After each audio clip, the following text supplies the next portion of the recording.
പുരുഷന്മാരിൽ ഉണ്ടാകുന്ന ലൈംഗികപരമായ പ്രശ്നങ്ങളിൽ ഏറ്റവും പ്രധാനപ്പെട്ട രണ്ട് ബുദ്ധിമുട്ടുകളാണ് ഉദ്ധാരണക്കുറവും അതേപോലെ ശീഘ്രസ്ഖലനവും. ഉദ്ധാരണക്കുറവ് നമ്മൾ മറ്റൊരു വീഡിയോയിലൂടെ എക്സ്പ്ലെയിൻ ചെയ്തതാണ്. ഇന്നത്തെ വീഡിയോ ശീഘ്രസ്ഖലനമാണ്, അതായത് പെട്ടെന്നും ശുക്ലം പുറത്തു പോകുന്ന ഒരു അവസ്ഥയാണ്. അപ്പോൾ ഇതിൻ്റെ കാരണങ്ങൾ എന്തൊക്കെയാണ്, ഇതിന് നമുക്ക് എങ്ങനെ മാനേജ് ചെയ്യാം എന്നുള്ള കാര്യങ്ങളാണ് ഇന്നത്തെ വീഡിയോയിലൂടെ പറയുന്നത്.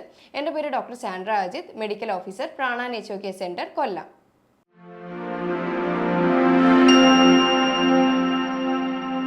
പ്രീമച്വർ ഇജാക്കുലേഷൻ അഥവാ ശീഘ്രസ്ഖലനം, ഇത് 30% അല്ലെങ്കിൽ 40% പുരുഷന്മാർ ഇന്ന് ഫേസ് ചെയ്യുന്ന ഒരു വലിയൊരു ഇഷ്യൂ ആണ്. അപ്പോൾ ഇതിന് പല കാരണങ്ങൾ ഉണ്ടാവാറുണ്ട്. അപ്പോൾ ഇങ്ങനെ വരുമ്പോൾ ഇവർക്ക് പല ബുദ്ധിമുട്ടുകളാണ്, ശാരീരികപരമായിട്ടും മാനസികപരമായിട്ടും അതേപോലെ ഫാമിലി ലൈഫിലും ഇത് അഫക്റ്റ് ചെയ്യാറുണ്ട്. ഡിപ്രഷനിലേക്ക് വരെ പോകുന്ന ഒരു കേസാണ് ഈ ശീഘ്രസ്ഖലനം എന്ന് പറയുന്നത്.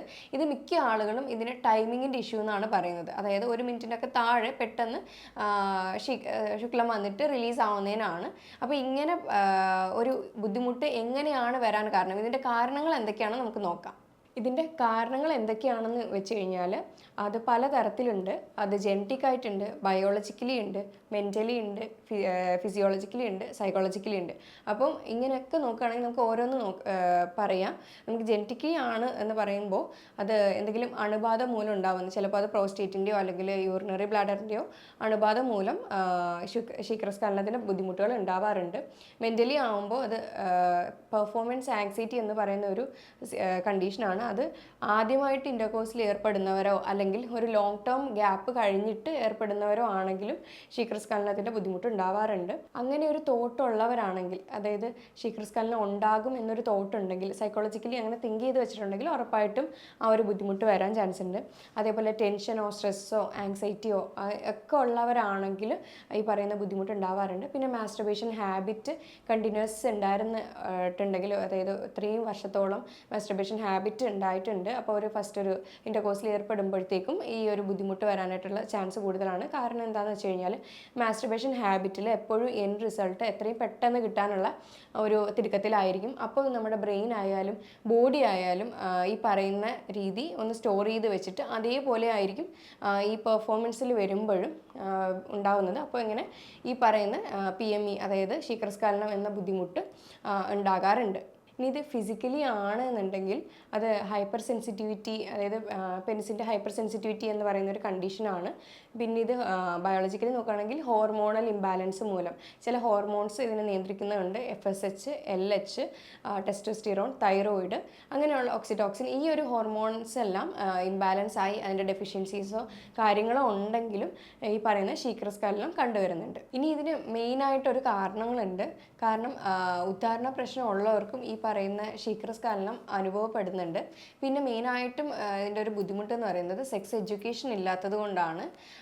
അത് പ്രോപ്പറായിട്ട് ഇല്ലാത്തത് മൂലവും ഈ പറയുന്ന ശീഘ്രസ്ഖലനത്തിൻ്റെ ബുദ്ധിമുട്ട് നടക്കാറുണ്ട്. ഇനി ഇതിന് എങ്ങനെ ഒരു പരിഹാരം എന്ന് വെച്ച് കഴിഞ്ഞാൽ, ഇത് കൃത്യമായിട്ട് എന്തുകൊണ്ടാണ് ഉണ്ടാകുന്നതെന്ന് ആദ്യം കണ്ടുപിടിക്കാം.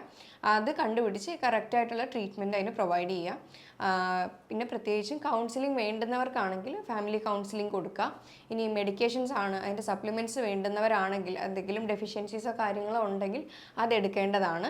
ഇനി അതല്ല എക്സർസൈസ് ചെയ്യാത്തവരാണെങ്കിൽ ഉറപ്പായിട്ടും pelvic floor exercise, Kegel exercise എന്ന് ടൈപ്പ് ചെയ്ത് യൂട്യൂബിലൊക്കെ നോക്കിയാൽ ഒരുപാട് അവൈലബിൾ ആണ്. അപ്പോൾ അതൊക്കെ ഡെയിലി ബേസിസിൽ ചെയ്യുക. പിന്നെ ഡയറ്റാണ്. ഡയറ്റിനകത്ത് ഒരുപാട് ഇമ്പോർട്ടൻ്റ് ആയിട്ടുള്ള കാരണങ്ങളുണ്ട്.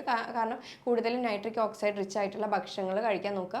ബീട്രൂട്ട്, വാട്ടർമെലൺ, പൊമഗ്രാനൈറ്റ് അങ്ങനെ പോലത്തെ ഫിക്സ്, അതായത് അത്തിപ്പഴം എന്ന് പറയും. അപ്പോൾ ഇതൊക്കെ കഴിക്കാനായിട്ട് ശ്രദ്ധിക്കാം. അപ്പോൾ എങ്ങനെയാണ് നമുക്കൊരു ഇൻസ്റ്റൻ്റ് ആയിട്ടൊരു എഫക്റ്റ് കിട്ടുക, അതായത് സാധാരണ എല്ലാവരും മെഡിക്കൽ ഷോപ്പിന് സ്വന്തം ഇഷ്ടപ്രകാരം പോയിട്ട് വയാഗ്രയൊക്കെ വാങ്ങി കഴിക്കുന്നവരാണ്. ഇത് കാലാകാലങ്ങൾ കഴിയുമ്പോൾ ബുദ്ധിമുട്ടുകളായിരിക്കും ഉണ്ടാക്കുന്നത്. ഇപ്പോൾ ഉള്ളതിനേക്കാൾ ബുദ്ധിമുട്ട് അന്ന് ഉണ്ടാക്കും. പെട്ടെന്നൊരു ഇത് എഫക്റ്റ് കിട്ടുമായിരിക്കും, പക്ഷേ അത് കാലാകാലങ്ങളിൽ ഉപയോഗിച്ചുകൊണ്ടിരിക്കുമ്പോൾ ബുദ്ധിമുട്ടുകൾ ഉണ്ടാക്കും. അതുകൊണ്ട് എപ്പോഴും നാച്ചുറലായിട്ട് വയഗ്ര സപ്ലിമെൻറ്റ് ചെയ്യുന്നതായിരിക്കും ഏറ്റവും നല്ലത്. അത് ഭക്ഷണത്തിൽ കൂടെ ആകുമ്പോൾ അത്രയും നല്ലത് തന്നെയാണ്. അത് നമുക്ക് എന്തൊക്കെ ചെയ്യാൻ കഴിയുമെന്ന് നമുക്ക് നോക്കാം.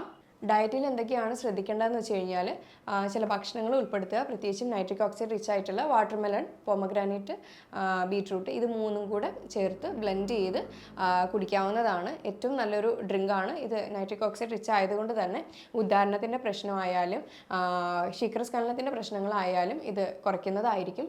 പിന്നെ റെഡ് ബനാനയുടെ മിൽക്ക് ഷേക്ക്, അല്ലെങ്കിൽ സപ്പോട്ടയുടെ മിൽക്ക് ഷേക്ക്, അല്ലെങ്കിൽ അവക്കാഡോ മിൽക്ക് ഷേക്ക്, ഇതൊക്കെ നല്ലതാണ്.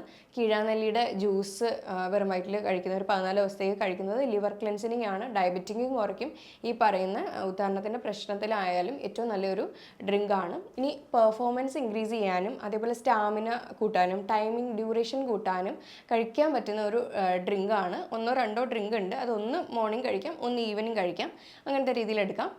ആഷ് ഗോഡ് എന്ന് പറയുന്ന, അതായത് വെള്ളക്കുമ്പളങ്ങ, ചാരക്കുമ്പളങ്ങ എന്ന് പറയുന്ന, വെൺപൂസണി എന്ന് പറയും തമിഴിൽ. അപ്പോൾ ഇത് വന്നിട്ട് അതെടുത്തിട്ട് അതിൻ്റെ കൂടെ ലെമണ്, കുറച്ച് ജിഞ്ചറും ആഡ് ചെയ്ത് നന്നായിട്ട് ബ്ലെൻഡ് ചെയ്ത് രാവിലെ വെറും വയറ്റിൽ കഴിക്കാവുന്നതാണ്. ഈവനിങ് ടൈമിൽ വാട്ടർമെലൺ, ആഷ് ഗോഡ് ജ്യൂസിൻ്റെ സ്ഥാനത്ത് വാട്ടർമെലണും ലെമണും ജിഞ്ചറും കൂടെ ആഡ് ചെയ്ത്, അത് വാട്ടർമെലൺ ആഡ് ചെയ്യുമ്പോൾ അതിൻ്റെ തോടോടെ ആ ഒരു വൈറ്റ് പോർഷനും കൂടെ ആഡ് ചെയ്ത് കഴിക്കുന്നത് ഏറ്റവും നല്ലതായിരിക്കും. ഇതെല്ലാം നൈട്രിക് ഓക്സൈഡ് റിച്ച് ആയതുകൊണ്ട് തന്നെ നന്നായിട്ട് പെർഫോമൻസിനെ ഇൻക്രീസ് ചെയ്യാനും അതേപോലെ ഡ്യൂറേഷൻ കൂട്ടാനായാലും ഈ പറയുന്ന ശീഘ്രസ്ഖലനത്തിൻ്റെ ബുദ്ധിമുട്ടായാലും ഒക്കെ കുറയ്ക്കുന്നതായിരിക്കും. അപ്പോൾ ഇത്രയും നേരം പറഞ്ഞത് ഡ്രിങ്കാണ്. അപ്പോൾ ഇതൊക്കെ കഴിക്കുമ്പോൾ തന്നെ അത്യാവശ്യമുള്ള പെർഫോമൻസ് ഒക്കെ ഇൻക്രീസ് ചെയ്യും, അതേപോലെ സ്റ്റാമിന ഒക്കെ മെയിൻറ്റെയിൻ ചെയ്ത് പോകാനായിട്ട് കഴിയും. ഒരു നട്ട് ബോളും കൂടെ പറഞ്ഞുതരാം. അതൊരു നേരത്തെ മീൽ പോലെ എടുത്തു കഴിഞ്ഞാലും ഏറ്റവും നല്ലതാണ്. ഫില്ലിങ്ങും കൂടെ ആയിരിക്കും. പ്രത്യേകിച്ചും ബദാം, കാഷ്യൂ, വാൽനട്ട്, പംകിൻ സീഡ്, ഇതെല്ലാം കൂടെ നന്നായിട്ട് പൊടിച്ചെടുത്തിട്ട് കുറച്ച് ഡേറ്റ്സും ആഡ് ചെയ്ത് കുറച്ച് നെയ്യോ അല്ലെങ്കിൽ ബട്ടറോ ആഡ് ചെയ്ത് അതൊരു നട്ട് ബോൾ പോലെ ആക്കി ഇത് കഴിക്കുകയാണെങ്കിൽ ഏറ്റവും നല്ലൊരു ഫുഡാണ്. ഇത് ഫില്ലിങ്ങും ആണ്, അതേപോലെ അത്യാവശ്യം ശരീരത്തിന് വേണ്ടുന്ന ന്യൂട്രിയൻസും വൈറ്റമിൻസും, പ്രത്യേകിച്ച് ബി കോംപ്ലക്സ് വൈറ്റമിൻസ് ആയിട്ടുള്ള B12ഉം B6ഉം ഒക്കെ ഇതിനകത്ത് തന്നെ കിട്ടുന്നതാണ്. അപ്പോൾ ഈ ഒരു ബുദ്ധിമുട്ടിനും ഇത് നല്ലൊരു റിസൾട്ട് കിട്ടുന്ന ഒന്നാണ്. ഇപ്പം ഞാൻ ഈ പറഞ്ഞ കാര്യങ്ങൾക്ക് എന്തെങ്കിലും ഡൗട്ടുകളോ കാര്യങ്ങളോ ഉണ്ടെങ്കിൽ താഴെ തന്നിരിക്കുന്ന നമ്പറിൽ കോൺടാക്റ്റ് ചെയ്യാവുന്നതാണ്. ഇനി അടുത്തൊരു ഹെൽത്ത് ടോപ്പിക്കുമായിട്ട് വീണ്ടും കാണാം. താങ്ക്